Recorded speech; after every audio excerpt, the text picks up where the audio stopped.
Hello everyone, it's Thomas Ultimate 1213 here, back for another episode of Thrift Store Finds, and I'm very excited to have this another episode up. Not sure what number we're at the moment, but ready to show you some interesting stuff. Well, I find interesting stuff that I found at the thrift store. You may be wondering what you're looking at right now, because usually I just have a white background for these newer episodes, but I decided I'd add a bit of a background, just sort of to add a little eye candy in the background. Hope it doesn't distract too much from the video, but let's get started. Mostly what we have here are Thomas books. Haven't been finding a lot of DVDs lately, but we have 3 picture books here, and we'll just take a look at these now. First one we have is a picture book for Calling All Engines. I'm assuming this is from 2006 or 2005. I'm not quite sure, but yep.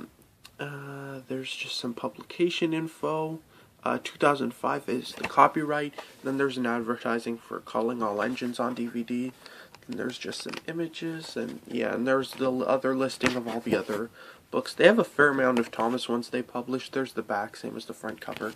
Pretty cool book. I did have it as a kid, but I've lost my copy, so I'm pretty happy to have that. Next one we have is called The Special Delivery. This one was published in 2000. It says copyright 2002. And yeah, this is a very nice book. I quite like this illustrator who draws them. He does a very good job of like scenic pictures. Yeah, that's the book. And then there's the listing. Same as, just like the other one, same front cover as back cover. The last one is a book of Hooray for Thomas. This one's interesting because I am in Canada, and this came from Edmonton Public Library. And where I am in Canada, which I won't be giving out my information, but I wouldn't say I'm too close to Edmonton, so I'm interested to how this came here. This is one of those books, I guess they removed from the library. Maybe they got a new copy. This was too damaged. I'm not sure. But it's still a nice book, sort of, if, hey, maybe you're from Edmonton, you rented this out. But it's a pretty nice book. I haven't seen this one too often. I have seen it once before and I didn't get it. But yeah, it's a pretty nice book. And I guess for someone who used to go to the library and may have rented this book, this might have a bit of a nostalgia factor for you. So that's that book. The next item I'm going to show is an interesting book for me. This is the first time I've seen anything like this.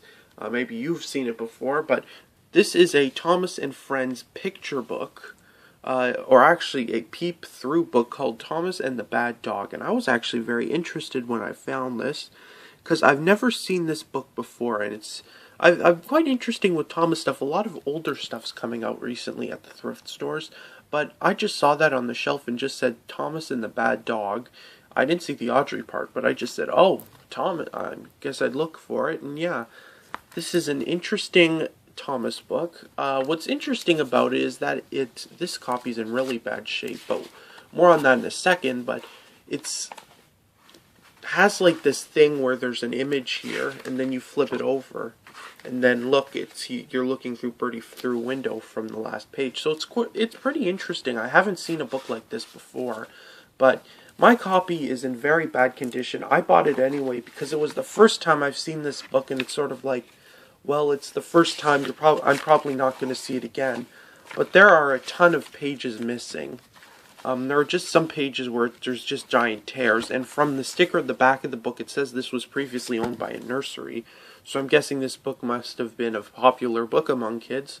But so I bought it anyway. It's a pretty nice book. And then a day later, I went to another thrift store, and I found a second copy. And what I'm happy about this one is, unlike the one I just showed you, this one has, the only really thing is that the front cover is rips in it, but this one, besides that, has all the pages in. There's not a lot of rips. It's in better condition, though.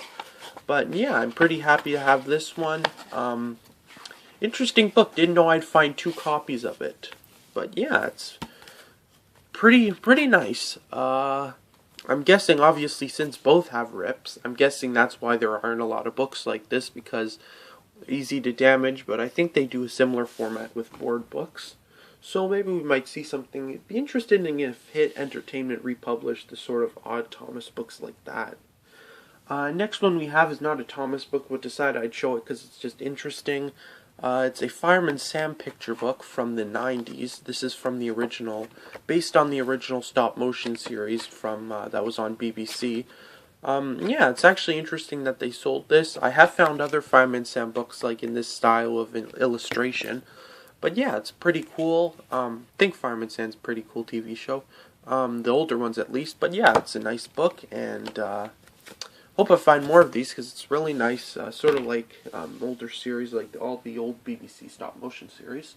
But we're down to our last few items. These two are interesting to say the least. These are Thomas activity books, sort of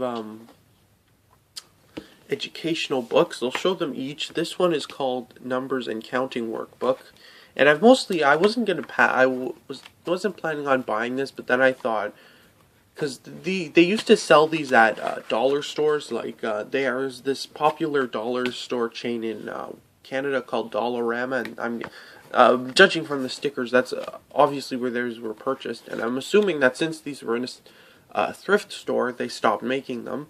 So I decided, well, if they stop making them, why don't I just get them, because I'm probably not going to see these again. And what I find with activity books for any television show is that once they're stopped, because why do you buy activity books? To do activities.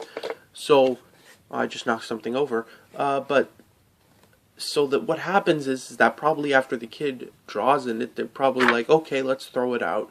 So that's why sort of activity books are rare, and that's why I pick most activity books up, even though like they're meant for younger kids. It's still a nice book. Definitely not going to draw on this, and it still has all the stickers and stuff. Yeah, so yeah, that's this is one for numbers and counting, and then there's almost the exact same one for the alphabet. And yeah, it's just like fill in the letters and stuff. Yeah, pretty nice book. Pretty happy to have that. And now with that out of the way, we can move on to the final item. And this is the only non-sort of book item that I have in this episode. This is a Thomas Wooden Railway model, and I'm actually very surprised to find Thomas Wooden Railway models at the thrift stores. But here we have a Thomas Wooden Railway model of Harold the helicopter. Now, what's very special about this model is that this is the version with a winch. Around 2007 or 2006, I'd say, Learning Curve made a special version of Harold to go with a playset called the Harold's Mail Drop, where he would have a winch with a magnet, and he would pick up a cargo car and drop it into a mail loading thing, and then Thomas would come with a cargo car, he'd pick up the mail and bring it somewhere. So when that model of Harold was being produced, they decided to sell it just as a regular model, and then when that playset was discontinued, they changed the Harold back to the regular model. And this is a pretty cool model. I didn't even know that they sold it like this, but I did a bit of research and found out that they did. What I'll just demonstrate to you, the winch part is really weird. The propeller activates it, so if you turn it one day, it goes down, and if you turn it the other way, it goes up. So this way obviously makes it curl up and makes it go in. This way extends it down. So the only way to get it out, I don't know if mine's broken, but you have to take a cargo car, or not cargo car, but a piece of cargo, and let it go down. Then, like, it doesn't go down automatically. I think that's just so it doesn't lose the cargo, but then if you wanted to go back up, it just gets back in there. And what's cool about it is that when you reach a certain point, it drops the cargo because it has a little shell there. And I think that's a pretty cool model. I think this model has a lot of potential because in the TV series, sort of Harold, not in the newer episodes, but in one of the episodes called Percy's Promise, Harold does drop cargo down on Percy as sort of like it was a sort of emergency. It's hard to describe the scene, but I think that's pretty cool that I'm definitely not based on that episode, but it's sort of cool for if you want to remake that. But yeah, it's a pretty nice version of Harold. Not quite sure if this is rare or not. I'm assuming it is, but yeah, pretty cool. I haven't had a Wooden Railway Harold before, so that's excellent, and I'm very happy to have that. And with that herald out of the way, we've come to the end of this episode of Thrift Store Finds. I hope you enjoyed. If you'd like me to take a deeper look at anything I showed in this video, please let me know in the comments below. Thanks for watching. This is Thomas Ultimate 1213 signing off and saying bye for now.